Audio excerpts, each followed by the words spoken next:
ನಮಸ್ತೆ ಫ್ರೆಂಡ್ಸ್, ರಾಜ್ ಜಾಬ್ಸ್ಗೆ ಸ್ವಾಗತ. ಫ್ರೆಂಡ್ಸ್, ಸರ್ಕಾರಿ ಉದ್ಯೋಗಗಳು ಮತ್ತು ಕಾಯಂ ಉದ್ಯೋಗಗಳನ್ನು ನೋಡಿ, ಹಾಗೆ ಪುರುಷ ಮತ್ತು ಮಹಿಳಾ ಅಭ್ಯರ್ಥಿಗಳು ಇಬ್ಬರು ಈ ಒಂದು ಹುದ್ದೆಗಳಿಗೆ ಅರ್ಜಿಗಳನ್ನು ಸಲ್ಲಿಸಬಹುದು.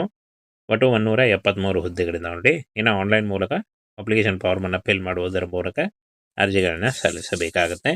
ಪೂರ್ತಿ ಮಾಹಿತಿಯನ್ನು ತಿಳಿಸ್ಕೊಡ್ತೀನಿ ನೋಡಿ. ಸಂಪೂರ್ಣ ಮಾಹಿತಿ ವಿಡಿಯೋದಲ್ಲಿರುತ್ತೆ. ವಿಡಿಯೋನ ಕೊನೆವರೆಗೆ ನೋಡಿದ್ರೆ ಮಾತ್ರ ನಿಮಗೆ ಯಾವ ರೀತಿಯಾಗಿ ಅರ್ಜಿಗಳನ್ನು ಸಲ್ಲಿಸಬೇಕು, ಏನು ಕ್ರೈಟೇರಿಯಾ ಇದೆ ಅನ್ನುವಂಥ ಸಂಪೂರ್ಣ ಮಾಹಿತಿ ಅರ್ಥ ಆಗುತ್ತೆ ನೋಡಿ.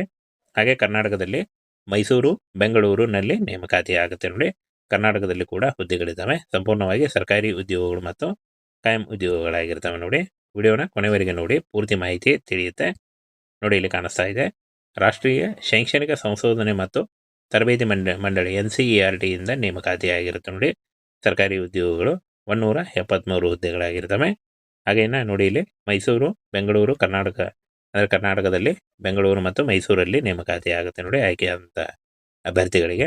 ಇನ್ನು ಈ ಒಂದು ಹುದ್ದೆಗಳನ್ನು ನೋಡೋದಾದರೆ ನೋಡಿ, ಇಲ್ಲಿ ಸೂಪರಿಂಟೆಂಡೆಂಟ್ ಇಂಜಿನಿಯರಿಂಗ್ ಒಂದು ಹುದ್ದೆ ಇದೆ, ಉತ್ಪಾದನಾ ಅಧಿಕಾರಿ ಒಂದು ಹುದ್ದೆ ಇದೆ, ವ್ಯವಹಾರ ವ್ಯವಸ್ಥಾಪಕರು ಒಂದು ಹುದ್ದೆ, ಸಹಾಯಕ ಉತ್ಪಾದನಾ ವ್ಯವಸ್ಥಾಪಕ ಒಂದು ಹುದ್ದೆ ಇದೆ, ಸಹಾಯಕ ಇಂಜಿನಿಯರಿಂಗ್ 4 ಹುದ್ದೆಗಳು, ಹಾಗೆ ಸಹಾಯಕ ಸಾರ್ವಜನಿಕ ಅಧಿಕಾರಿ ಒಂದು ಹುದ್ದೆ ಇದೆ ನೋಡಿ.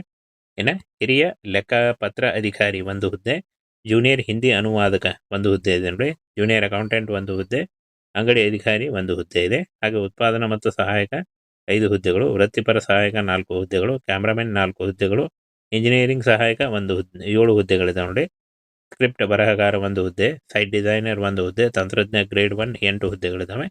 ಹಾಗೆ ಇಲ್ಲಿ ನೋಡಿ, ಆಡಿಯೋ ರೇಡಿಯೋ ನಿರ್ಮಾಪಕ 4 ಹುದ್ದೆಗಳು, ಹಾಗೆ ಟ್ರಾಫಿಕ್ ಸಹಾಯಕ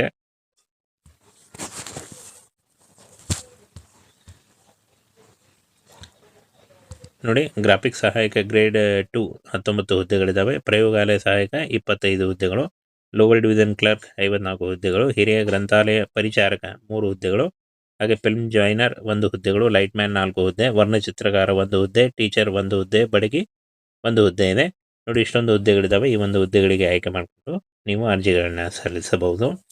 ಇನ್ನು SLC, ITI, PUC, ಡಿಪ್ಲೊಮಾ, ಯಾವುದೇ ಡಿಗ್ರಿ, BLB, ಹಾಗೆ BLI ಮತ್ತು BE, BTech ಪದವಿ, ಯಾವುದೇ ಡಿಗ್ರಿ ಮತ್ತು ME, MTech ಹಾಗೂ ಸ್ನಾತಕೋತ್ತರ ಪದವಿ, MBA, ಡಿಪ್ಲೊಮಾ ಮಾಡಿದರೂ ಕೂಡ ನೀವು ಈ ಒಂದು ಹುದ್ದೆಗಳಿಗೆ ಅರ್ಜಿಗಳನ್ನು ಸಲ್ಲಿಸಬಹುದಾಗಿರುತ್ತೆ ನೋಡಿ.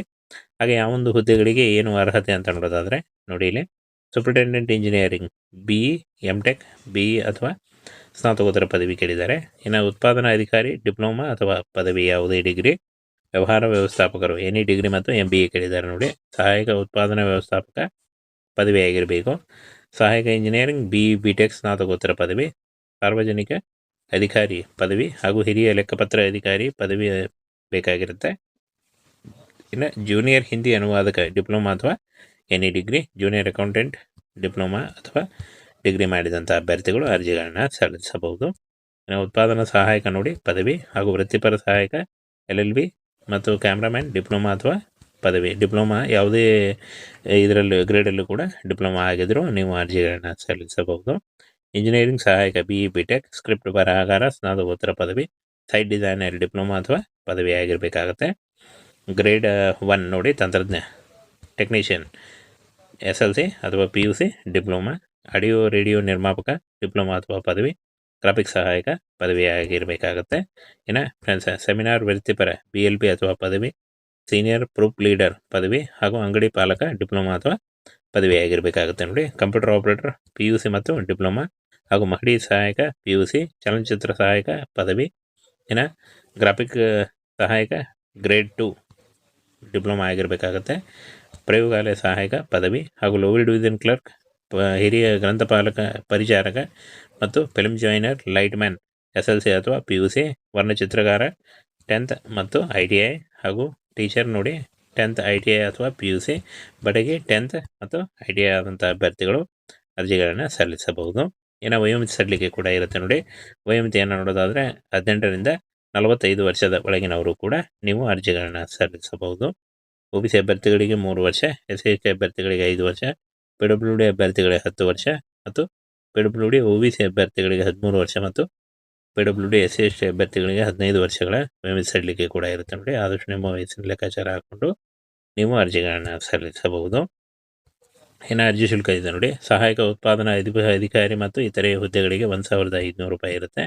SC/ST PWD ಮಾಜಿ ಸೈನಿಕ ಅಭ್ಯರ್ಥಿಗಳಿಗೆ ಯಾವುದೇ ರೀತಿಯ ಅರ್ಜಿ ಶುಲ್ಕ ಇರಲ್ಲ. ಇನ್ನು ಜೂನಿಯರ್ ಅಕೌಂಟೆಂಟ್ ಮತ್ತು ಇತರೆ ಹುದ್ದೆಗಳಿಗೆ 1,200 ರೂಪಾಯಿ ಇರುತ್ತೆ ನೋಡಿ. UR OBC ಮತ್ತು EWS ಅಭ್ಯರ್ಥಿಗಳಿಗೆ ಹಾಗೂ SC/ST ಅಭ್ಯರ್ಥಿ PWD ಅಭ್ಯರ್ಥಿಗಳಿಗೆ ಯಾವುದೇ ರೀತಿಯಾದಂಥ ಅಪ್ಲಿಕೇಶನ್ ಫೀ ಇರಲ್ಲ ನೋಡಿ. ಲೋವರ್ ಡಿವಿಷನ್ ಕ್ಲರ್ಕ್ ಹುದ್ದೆಗಳಿಗೆ UR OBC ಮತ್ತು EWS ಅಭ್ಯರ್ಥಿಗಳಿಗೆ 1,000 ರೂಪಾಯಿ ಇದ್ದರೆ SC/ST PWD ಅಭ್ಯರ್ಥಿಗಳಿಗೆ ಯಾವುದೇ ರೀತಿಯಾದಂಥ ಒಂದು ಅಪ್ಲಿಕೇಶನ್ ಫೀ ಇರಲ್ಲ. ಉಳಿದಂಥ ಎಲ್ಲ ಅಭ್ಯರ್ಥಿಗಳು ಈ ಒಂದು ಅರ್ಜಿ ಶುಲ್ಕವನ್ನು net banking, credit card, debit card ಅಥವಾ UPIಗಳ ಮೂಲಕ ಪೇ ಮಾಡಬಹುದಾಗಿರುತ್ತೆ. ಆಯ್ಕೆ ಪ್ರಕ್ರಿಯೆ ನೋಡಿ. ಲಿಖಿತ ಪರೀಕ್ಷೆ, ಕೌಶಲ್ಯ ಪರೀಕ್ಷೆ ಮತ್ತು ಸಂದರ್ಶನದ ಮೂಲಕ ಆಯ್ಕೆಯನ್ನು ಮಾಡಿಕೊಳ್ಳಲಾಗುತ್ತೆ. ಇನ್ನು ಪ್ರಮುಖ ದಿನಾಂಕಗಳು ನೋಡಿ. 27/12/2025 ಆಲ್ರೆಡಿ ಅರ್ಜಿ ಸಲ್ಲಿಕೆ ಶುರುವಾಗಿದೆ. 16 ಜನವರಿ 2026 ಅರ್ಜಿ ಸಲ್ಲಿಸಲಿಕ್ಕೆ ಕೊನೆಯ ದಿನಾಂಕ ಆಗಿರುತ್ತೆ ನೋಡಿ. ಈ ಒಂದು ಕೊನೆಯ ದಿನಾಂಕದೊಳಗಾಗಿ ಆಫಿಷಿಯಲ್ ವೆಬ್ಸೈಟ್ಗೆ ಹೋಗಿ ನೀವು ಅರ್ಜಿಗಳನ್ನು ಸಲ್ಲಿಸಬೇಕಾಗುತ್ತೆ. ಅರ್ಜಿ ಸಲ್ಲಿಸುವಾಗ